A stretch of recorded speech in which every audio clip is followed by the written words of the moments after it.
Welcome to Digital Marketing for Contractors, a podcast for home improvement contractors to help you crush your lead goals and take your business to the next level.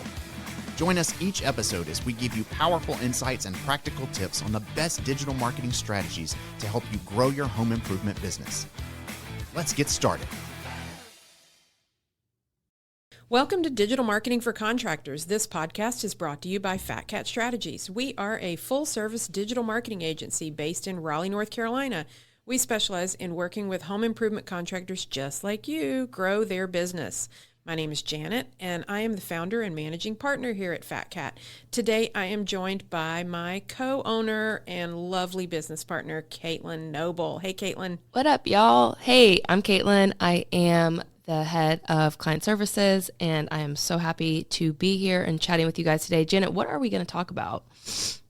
We're going to be vulnerable today. That's what we're going to do. We're going to expose our soft little underbelly. Ooh. And we're going to say, hey, we're going to ask the question, can you, as a home improvement contractor, get all of the leads and business that you need from the internet? Ooh. And I'm going to say, I'm going to go out there. Drum roll? Drum roll. I'm going to risk it for the biscuit and say, even though we are a digital marketing agency, I am going to say, no, you can't get everything you need from the internet.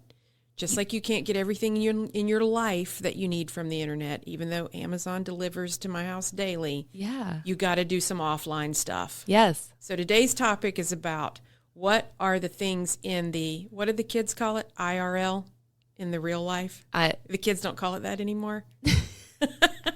I'm shaking my head because I don't even know. Does that mean you just passed over? I think I've passed over in time.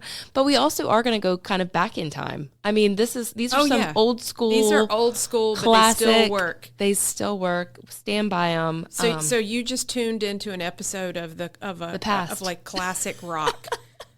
So what we're saying, to be serious, yes, we are a digital marketing agency. Yes, we live and breathe on the internet all day long, but we are saying to you, dear listener, dear owner or manager or sales manager of marketing a home improvement company, if you think you can get everything you need from the internet, what we've seen, we've never actually seen it work. Have you ever seen it work? Well, that's exactly what I was about to say is our most successful clients are running TV ads. They're running radio ads. They've got a canvassing department. They are out at home shows. We're going to talk more about all of this in detail. We welcome and are excited for those level one contractors who do join the journey and think that they can get all that they need from the internet. But I'm telling you, it makes everybody's life a little bit harder, and it's honestly a lot more expensive. Yes. On the digital side of things. Yes. So I want to jump in. I want to clarify. Please. When we say you can't get everything you need from the internet, I'm actually going to sound like I'm schizophrenic, and I'm going to backtrack a little bit. I'm going to say there is a way for you to get, quote unquote, everything you need from the internet, and that is if you just decide right now you are not going to build your own brand. You're not going to have branded trucks. You're not going to have an actual business name that people remember, that all you're ever going to do is buy leads from a lead aggregator. Perfect. And if you think that you really only want to just get a lead and respond to it, skip this episode. Skip building a website, skip naming your company. I guess just get a phone number if you want. Get a phone number and keep your business really tight. One installation crew, one sales rep, buy your leads from lead aggregators. And that is the scenario that we are saying is that a home improvement company can be successful getting literally everything they need from the internet. If you want to do more than just buy leads from a lead aggregator, this episode is for you. And we're going to help you grow. Yes. And so, we are a digital marketing agency, but on the strategy side of things, we are working with our clients on a day-to-day basis, bringing strategy and support around these offline marketing tactics. Yeah. So tell me how you've seen, well, first, why don't, Caitlin, you just run down the list, like high level, and then we'll dive into each. I love it. When we say offline, what do you mean? Offline, direct mail. That old school, we're putting something in the mail. You're talking about a postcard, or a letter. Totally, postcard or letter. Print materials. I'm talking like yard signs, I'm talking home shows. Refrigerator magnets. Yeah, refrigerator magnets, home shows, and all the glorious things that happen at a home show. Let's talk about referral programs and incentives. That is a little bit digital, but a lot of that's going to take a lot of you and your team and the language and the print materials, et cetera, to go through and ask for referrals. Networking. This is within local businesses, real estate. I mean, even you're kind of networking with your previous customers. And what does that look like? Classic door-to-door canvas marketing. A lot of our clients still do this. This is not dead. We'll talk more about that. I love this one. Local sponsorships, community events, one of the most basic, simple ways to just get your name out and about in the community. We already talked high level about print, but let's go into local magazines, local newspapers. But what are other print opportunities where you can run an ad? And then high level, this isn't on our list, but it's almost a no-brainer. If you have the budget, radio and TV. I mean, that's kind of the cherry on top of your quote-unquote offline marketing. So let's dive in. Yeah, before we dive into the specifics of that list, which is a great list, I'm going to do a shout out to, I guess it's a weird shout out because I'm not going to name his name because I've never gotten his permission to. But the client that taught us really, we cut our teeth on home improvement was a fantastic individual who grew an amazing business from one location to 7 locations, one location with 5 employees to 7 locations with 185 employees. We learned so much on that journey with that client. He ended up selling, I think he's traveling the world in an RV now. On the beach. Yeah, he's somewhere fun. But he told me early on, he always pictured things like a triangle. Yep. There's online, there's offline, and there's your showroom. Yep. Now, I know everybody listening won't have a showroom. No. But the point of imagining that triangle is, you're never really going to be able to nail down every single lead to a specific source. Someone may have, to Caitlin's point, heard your radio advertisement. Yeah. Then they searched on you later. Maybe they clicked on a paid ad. Yep. Then maybe they stopped by your showroom. And then 3 or 4 months later, you sent them an email or a postcard. Yep. That's that triangle all working together, online, offline, and your in-person presence. So, go ahead. I think it's just also important to know, I mean, again, from the digital side of things, we want to say that you're going to get that immediate gratification off of an online lead. Mm-hmm. There's also so much to be said about the many, many, many touches that it takes to actually convert that lead. Yes. To Janet's point, think about it. They maybe saw your commercial. They saw a yard sign in their neighbor's yard. Or your truck. They went online and they checked out your website and you had solid photos, you had good reviews, and then they just, disappeared. That's common. How are you continuing to follow up with them? And a lot of these offline tactics do help with that. Yeah. So the online and the offline, in my mind, I know we've talked about a triangle. I also see it like a Venn diagram. Right. They overlap and they complement each other. So why don't you take us through the list, Caitlin? I'm going to recap the list. Yeah. What Caitlin told us we could do: TV and radio. Yep. Direct mail, home shows and field marketing, yard signs and vehicles, referrals, networking, canvassing, local sponsorships, and print advertising. Pick one and let's dive in. Okay, one of my personal favorites, and y'all are going to roll your eyes, it's expensive. I know. Every time I talk to a client, they're like, that's expensive. What's the price? Direct mail, postcards. Yep. It is. It is expensive. It's hard to track a conversion. But we actually have a way to track it. It's getting better and better and better and better. Thank you, QR codes, and one positive thing that came out of the pandemic. Everybody learned how to use a QR code. Well, QR codes and trackable phone numbers. Correct, and trackable phone numbers. Absolutely. So you kind of can see we're pulling in a little bit of digital on this. But direct mail is an awesome way to target a neighborhood you may be working in currently. Mm-hmm. You might be in a neighborhood and you want everybody who's seen your yard sign and your truck out there for a couple of days to also get a piece of mail that invites them to learn more about your company, to find out about a sale you have going on. That is really solid, consistent marketing around an existing project. I know. I was going to ask you a question. Please. So Caitlin, like we said at the top of the podcast, she's head of client services. So she's like in the weeds with this stuff all day long. Yeah. I tend to dive into reports after the fact. So I was looking through some reports the other day, and we have a debt client in and around the DC area. And we looked at 1 year worth of conversions that we can track either through a trackable phone number or through a QR code or a specific URL. And one of the things that I was frankly surprised about when we looked at 1 year worth of leads leads that we can track to revenue, the top two sources were paid Google ads and Valpak mailers. Yeah, exactly. So that's a good point. Whether it's a postcard or not, there are services like Valpak, which I would put in the direct mail category. It is. You know, and if it's the right place and time and neighborhood and age of the home, and you're getting that Valpak pack of coupons, I'm going through it. I'm going to look at it. I'm going to compare and see what my options are.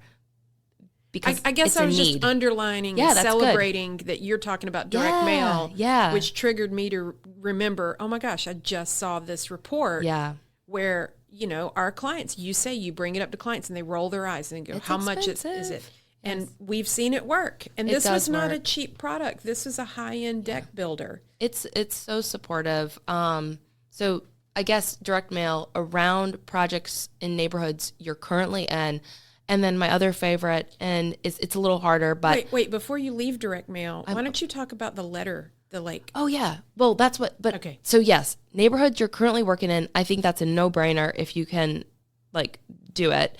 And then the second one would be identify neighborhoods you want to be in. Yeah, so those were the two. So, here's a neighborhood we know. We'll get it from our clients. Hey, we drove through this neighborhood. It looks like there's houses that are 30 years old. Those windows need to be replaced. We've never done work in there. Let's drop some mail. And we can marry that with a digital ad. Yes. But mail is one of those many, many, many touches. So what was your question, though? Oh, I was just remembering when you've done a campaign with letters. One of our James Hardy siding contractors. And you talk a little bit about how that looked, the physical, what did it look like? It wasn't a postcard. Yeah, no. And I think Janet made a good point, too. Based on your manufacturer, Hardy has an amazing online portal through the Hardy Zone that makes doing what I'm talking about super simple. We actually manage that platform for several of our Hardy clients right through the Hardy Zone. So ask your Hardy rep, ask your agency about that. If that's something you have not done, you can use your Hardy points on that. There's a plug for Hardy. So that letter looks like it is, folded up, one, you get it, it's directed to a specific name and an address, which most platforms will allow you to build a list if you don't already have one. It looks like it's from the owner. It's highlighted. It looks like there's a special offer going on. It's very, very specific. So it looks personalized, like a letter to the homeowner from the owner of the local James Hardy siding installer. Totally. I mean, and you guys have probably seen these too, they look like receipts. They look like, an invoice that somebody may have just stuck in there, said, hey, here's a special offer from the owner to your specific name. So all of that's possible. So on the direct mail front, I would kind of loosely categorize all of these things. Yeah. Something that's a postcard, an oversized postcard, something that's a 8.5 by 11 letter. Yep. And I would even call Valpak direct mail. Mm-hmm. I mean, it's through the Valpak company, sure, but it's still direct mail. I guess too, while we're if we wanted to tie Valpak into another thing we've talked about on here, just print ads. I mean, because I would throw Valpak as a print ad too. Yeah, it's kind of both. It's an ad delivered to your mailbox. Yeah. I guess when I think about print ads, I'm thinking about a newspaper ad. I'm flipping through a magazine. Local, yes, high-end home magazine for my town. Same type of messaging though, y'all, in those print ads as you would see on a Valpak, even a postcard. I mean, make a clear call to action. Try to challenge whoever's making those ads, whether it's the publication or in-house, that there's some way to track it. Is there a QR code? Is there a trackable phone number? I'm going to keep saying those things because that brings value to these offline tactics. Right. So Okay, so direct mail, let's check that off. Yep, and print. What's next? We're going to check off print. Yeah, okay. We're going to check off print. Oh my gosh, this is a classic one. Home shows. Again, roll your eyes, expensive. You have to staff them, you have to prep for them, you have to have your booth, your materials. I mean, but y'all, we have seen home show success of all sizes. Mm-hmm. A table with a tablecloth. It doesn't even have to be branded. And if you have some nice polo with your logo stitched on it. Yeah. I mean, and you get like some sort of spinning wheel. Y'all have seen it. You are out and about at any local festival and there's like a wheel that you can spin to enter to win. There's candy, there's, brochures. There's just a way to interact with somebody. I mean, we were just out at like this local fall fest and our gutters have to be cleaned. There was a guy standing there with a gutter cleaning table. What was on his table? It was nothing. It was just nothing on the table. It was like a brochure. There was a whiteboard on like I don't know what the word is, like y'all an easel, like an easel type thing, but it was on the ground. It was a whiteboard and it said offering free gutter cleaning estimates. That is as low tech as it gets. As low tech. I'm not even kidding you. Whiteboard. And I didn't see any other competitors out there. And I looked at my husband. I said, just go get his information. And they came and cleaned our gutters, FYI, yesterday, and they were amazing. So do what you can. So that would be the low tech. I've seen some really let's talk about the high tech. Sticking with the gutters. Yeah. I've seen, it's almost like a little mini mock-up of the soffit and fascia and where your roof meets your house. Yes. And you can touch it. You can touch it, and it's got a little pump, yep. and water comes down the shingles, and then it hits whatever the product is, whether it's gutter guard or leaf filter. Sure. So the low tech version, if you're a gutter guy, is a whiteboard. Hey, and they got a lead and sale from me. Yeah, and the high tech version is. Maybe your manufacturer can help you with one of those like working displays. Yeah. But the point is, get out in the public. Yeah, get out in the public. I mean, so these are home shows. I know a lot of, bigger companies offer things at Costco, Home Depot, etc. I mean, you see when you walk into some of those big brand stores, somebody offering to install gutters for you. That's probably tied back to a local business. Yes. Who has a partnership within that store. I know we're calling this this part of the episode home shows. Yes. I want to expand the idea of that to anywhere humans gather. So again, I'm going to call back to the guy that taught us everything. He was a one-day bath company, expanded into 3 states. Yeah. If there was a place where living, breathing humans got together, he had a booth. We're talking beer and bourbon festivals. Totally. I'm telling you, my local art walks. Right. Apple Scrapple. It's one of our favorites. Yeah. If there's like a hog hollering contest, I don't know what part of the country you're in, a little county fair, and they perfected their field marketing game where they had a trailer, they had displays, they had giveaways, and if there was a place where people were going to gather, they would have a booth set up. Yep. And a lot of these manufacturers offer home show scripting. I mean, So I'm telling you, the gutter guy, I've played this game. I know this industry. I just wanted something simple, homegrown. He looked nice, and we had a need, and he met it.